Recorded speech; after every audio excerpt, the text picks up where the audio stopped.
ये आकाशवाणी रायपुर है। प्रादेशिक समाचार बुलेटिन के साथ मैं शशिकांत यादव।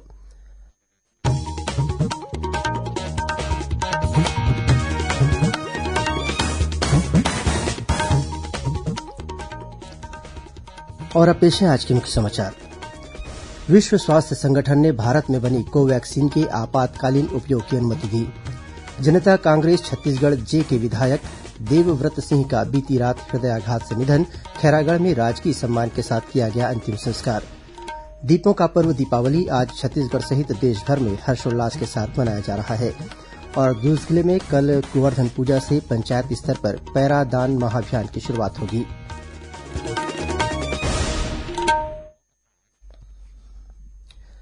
भारत ने कोविड टीकाकरण अभियान के अंतर्गत 100 करोड़ टीके लगाकर इतिहास रचा है। इस महत्वपूर्ण कार्य में योगदान करने वाले चिकित्सकों, नर्सों और अन्य स्वास्थ्यकर्मियों का आकाशवाणी अभिनंदन करता है। इसके साथ ही हम आपको सतर्क भी करना चाहते हैं कि कोविड अभी समाप्त नहीं हुआ है। आप सभी से हमारी अपील है कि यथाशीघ्र दोनों टीके लगवाएं और अन्य लोगों को भी टीके लगवाने के लिए प्रेरित करें। त्योहारों के समय कृपया इन 3 आसान उपायों का पालन अवश्य करें। मास्क लगाएं, 2 गज की सुरक्षित दूरी बनाए रखें, बार-बार हाथ धोएं और चेहरा साफ रखें। कोविड से संबंधित जानकारी और मार्गदर्शन के लिए राष्ट्रीय हेल्पलाइन काम कर रही है। छत्तीसगढ़ के लिए हेल्पलाइन नंबर है 104 और 0771 22 35091। साथ ही राष्ट्रीय हेल्पलाइन नंबर है 1075। अब समाचार विस्तार से। विश्व स्वास्थ्य संगठन ने भारत बायोटेक के कोविड रोधी टीके कोवैक्सीन को आपात उपयोग की अनुमति दे दी है। G20 शिखर सम्मेलन में प्रधानमंत्री नरेंद्र मोदी ने कोवैक्सीन को विश्व स्वास्थ्य संगठन की मंजूरी दिए जाने पर बल दिया था। उन्होंने कहा था कि भारत वर्ष 2022 तक कोविड की 500 करोड़ वैक्सीन का उत्पादन करेगा। स्वास्थ्य संगठन के तकनीकी सलाहकार समूह की कल हुई बैठक में कोवैक्सीन के आपात उपयोग की सिफारिश की गई। भारत के औषधि नियंत्रक महानिदेशक से आपात इस्तेमाल के लिए अनुमति वाली वैक्सीन सूची में कोवैक्सीन छठी वैक्सीन है और कोविशील्ड तथा स्पुतनिक वी के साथ राष्ट्रव्यापी टीकाकरण कार्यक्रम में इसका उपयोग किया जा रहा है। केंद्रीय स्वास्थ्य मंत्री मनसुख मांडविया ने कोवैक्सीन के आपात इस्तेमाल की मंजूरी को एक बड़ी उपलब्धि बताया है। इस बीच राष्ट्रव्यापी टीकाकरण अभियान के तहत अब तक देश में 1 अरब 7 करोड़ 66 लाख से अधिक कोविड रोधी टीके लगाए जा चुके हैं। केंद्रीय स्वास्थ्य मंत्रालय ने कहा है कि कल 30,90,000 से अधिक टीके लगाए गए। इधर छत्तीसगढ़ के मुख्यमंत्री भूपेश बघेल ने प्रधानमंत्री नरेंद्र मोदी को पत्र लिखकर प्रदेश में वैक्सीन और सिरिंज की कमी की ओर ध्यान आकृष्ट किया है। श्री बघेल ने प्रदेश के लिए 1 करोड़ वैक्सीन डोज की मांग प्रधानमंत्री से की है। इस समय प्रदेश में 31 लाख वैक्सीन डोज के विरुद्ध सिर्फ 19 लाख सिरिंज उपलब्ध हैं। जनता कांग्रेस छत्तीसगढ़ जे के विधायक और पूर्व सांसद देवव्रत सिंह का बीती रात हृदयाघात से निधन हो गया। वे 52 वर्ष के थे। श्री सिंह खैरागढ़ विधानसभा से 4 बार विधायक और राजनांदगांव लोकसभा क्षेत्र से 1 बार सांसद रह चुके हैं। देवव्रत सिंह का आज खैरागढ़ में पूरे राजकीय सम्मान के साथ अंतिम संस्कार किया गया। मुख्यमंत्री भूपेश बघेल और विधानसभा अध्यक्ष डॉक्टर चरणदास महंत ने विधायक देवव्रत सिंह के आकस्मिक निधन पर दुख प्रकट किया है। श्री बघेल ने अपने शोक संदेश में कहा है कि छत्तीसगढ़ ने एक ऊर्जावान और लोकप्रिय जनप्रतिनिधि को खो दिया है। उनके निधन से प्रदेश की राजनीति को अपूरणीय क्षति हुई है। मुख्यमंत्री ने देवव्रत सिंह के शोक संतप्त परिवारजनों के प्रति संवेदना प्रकट करते हुए दिवंगत आत्मा की शांति के लिए ईश्वर से प्रार्थना की है। वहीं विधानसभा अध्यक्ष ने अपनी श्रद्धांजलि व्यक्त करते हुए कहा है कि अल्प आयु में देवव्रत सिंह ने अपनी सरलता, सहजता से एक अमिट छाप छोड़ी है। इधर जनता कांग्रेस छत्तीसगढ़ के प्रदेश अध्यक्ष अमित जोगी ने अपने शोक संदेश में कहा है कि देवव्रत सिंह के निधन से प्रदेश की राजनीति में अधूरापन आ गया है, जिसे आसानी से नहीं भरा जा सकता। उधर प्रदेश कांग्रेस अध्यक्ष मोहन मरकाम और कांग्रेसजनों ने भी श्री सिंह को अपनी श्रद्धांजलि अर्पित की है। श्री मरकाम ने कहा है कि देवव्रत सिंह के निधन से छत्तीसगढ़ ने अपने एक होनहार युवा राजनेता को खो दिया है। कार्तिक अमावस्या के दिन मनाया जाने वाला दीपों का पर्व दीपावली आज छत्तीसगढ़ सहित देशभर में हर्षोल्लास के साथ मनाया जा रहा है। यह त्योहार अंधकार और निराशा को दूर कर लोगों के जीवन में सुख, शांति और समृद्धि लाने का प्रतीक है। दीपावली के मौके पर आज लोगों के घर दीपों और बिजली के रंग बिरंगे झालरों की रोशनी से जगमगा रहे हैं। ऐसी मान्यता है कि लंका पर विजय हासिल करने के बाद भगवान राम के अयोध्या पहुंचने पर लोगों ने दीप जलाकर उनका स्वागत किया था। इस दिन की खुशी में यह पर्व मनाया जाता है। दीपावली के अवसर पर इस समय छत्तीसगढ़ के विभिन्न शहरों और कस्बों में लोग लक्ष्मी पूजा की तैयारी कर रहे हैं। घर और आंगन में दीयों को रोशन कर दिया गया है। घरों के बाहर आकर्षक रंगोलियां भी सजाई गई हैं। बच्चों ने आतिशबाजी भी शुरू कर दी है। दीपावली के मौके पर आज सुबह से ही लोग खरीदारी में लगे रहे। बाजारों में ग्राहकों की भीड़ देखने को मिल रही है।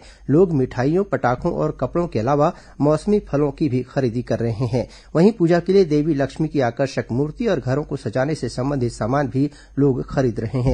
समृद्धि का प्रतीक माने जाने वाली धान की बालियों से बने झालर यानी फाता की मांग भी इस बार काफी रही है। जगदलपुर सहित बस्तर में ज्योति पर्व दीपावली पर लोगों ने सोना चांदी के जेवरातों के साथ बर्तन की जमकर खरीदारी की। दीपावली के अवसर पर राष्ट्रपति रामनाथ कोविंद, उपराष्ट्रपति एम वेंकैया नायडू और प्रधानमंत्री नरेन्द्र मोदी ने देशवासियों को शुभकामनाएं दी हैं। वहीं छत्तीसगढ़ की राज्यपाल अनुसुईया उइके और मुख्यमंत्री भूपेश बघेल ने भी प्रदेशवासियों को दीपावली की शुभकामनाएं दी हैं। नेशनल ग्रीन ट्रिब्यूनल एनजीटी के आदेश के मुताबिक दीपावली पर्व के अवसर पर रात 8 बजे से 10 बजे तक केवल 2 घंटे तक ही पटाखे फोड़े जा सकेंगे। निर्देश के अनुसार केवल हरित पटाखे ही बेचे तथा उपयोग किए जा सकेंगे। केवल उन्हीं पटाखों को उपयोग के लिए बाजार में बेचा जा सकेगा जिनसे होने वाली आवाज का स्तर निर्धारित सीमा के भीतर हो। सीरीज पटाखे अथवा लड़ियों की बिक्री, उपयोग और निर्माण प्रतिबंधित किया गया है। इस बीच दीपावली पर्व के दौरान पटाखों से आंखों में लगी चोट के कारण इलाज के लिए आज से रायपुर में 2 दिवसीय निःशुल्क नेत्र शिविर का आयोजन किया जा रहा है। नेत्र रोग विशेषज्ञ डॉक्टर दिनेश मिश्रा ने बताया कि यह शिविर कल रात तक चलेगा। उन्होंने लोगों से पटाखे चलाने के दौरान सावधानी बरतने और पर्याप्त दूरी बनाए रखने की अपील की है। उन्होंने बच्चों के पटाखे फोड़ने के दौरान बड़ों के साथ रहने का भी आग्रह किया है। प्रादेशिक समाचार आप आकाशवाणी रायपुर से सुन रहे हैं। छत्तीसगढ़ की खबरों से है आपका वास्ता और खबरों की विश्वसनीयता से है हमारा वास्ता। आकाशवाणी समाचार रायपुर के प्रादेशिक समाचार बुलेटिन के साथ ही हमारे समसामयिक कार्यक्रम आप रेडियो के अलावा अपने मोबाइल पर भी सुन सकते हैं। आकाशवाणी समाचार फेसबुक, ट्विटर और यूट्यूब पर भी उपलब्ध है। हमारा Facebook page Chhattisgarh news on AIR, Twitter handle CGAIR news और हमारा यूट्यूब चैनल है छत्तीसगढ़ AIR न्यूज। तो अब रेडियो के साथ ही आपके मोबाइल के जरिए भी हम पहुंच रहे हैं आप तक। छत्तीसगढ़ की हर खबर के लिए सुनते रहिए आकाशवाणी समाचार।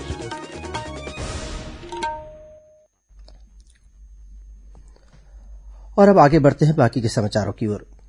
दुर्ग जिले में कल गोवर्धन पूजा से पंचायत स्तर पर पैरा दान महाअभियान की शुरुआत होगी। इस बार जनपद स्तर पर सबसे अधिक पैरा एकत्रित करने वाली 3 पंचायतों को जिला प्रशासन सम्मानित भी करेगा। दुर्ग कलेक्टर डॉक्टर सर्वेश्वर नरेन्द्र भूरे ने ग्रामीणों से अधिक संख्या में इस अभियान में शामिल होने की अपील की है। मुख्यमंत्री भूपेश बघेल ने गौठानों में पशुधन के लिए पैरा चारा की व्यवस्था करने गौठान समितियों को 40-40 हजार रूपये की राशि स्वीकृत की है। राज्य के 6,200 गौठानों के लिए कुल 24 करोड़ 80 लाख रूपये की राशि जारी कर दी गई है।